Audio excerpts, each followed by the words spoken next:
Here with our offensive player of the game. First off, LaMartez Brooks. LaMartez, great job here today. Made a couple of nice catches, especially that big jump in the end zone. Talk about how you were seeing the ball so well. Rice really seemed to be clicking on all cylinders, finding 11 different guys today in the offensive zone. It starts with our offensive line. I do a great coverage for Preston, and then Preston just trusts me, so I just make the plays.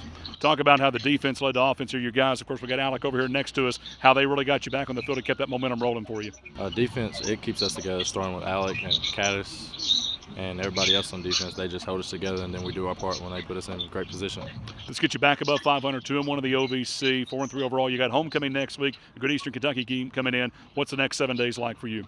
We're just going to go from Sunday and then go from there.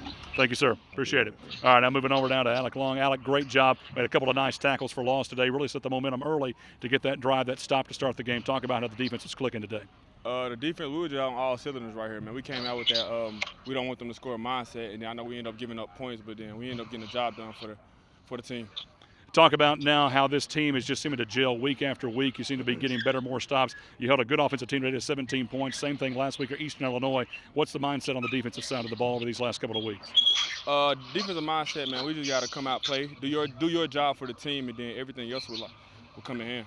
Of course, big game next week, homecoming against Eastern Kentucky before you go on the road to Jacksonville State. Talk about getting ready for next Saturday.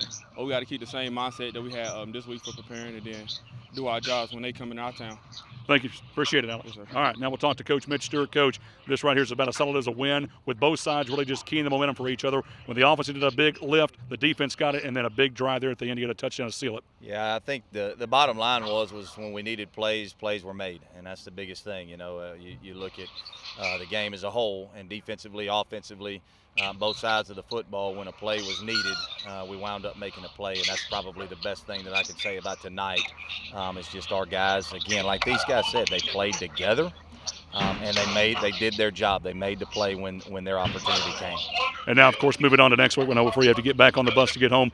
This is a team last year at Eastern Kentucky, one of your most dominating wins you had. Talk about the momentum that you have now from the last 2 weeks to take that in homecoming, big crowd on hand. I'm sure a lot of emotions running high that day to get that 3-1 mark. Yeah, sure. I mean, obviously that plays a big part, but as far as we're concerned, it's day-to-day. It's a day-to-day process. We're going to show up tomorrow. We're going to celebrate like crazy tonight because there is no feeling in the world like being a racer on a Saturday night after a big win.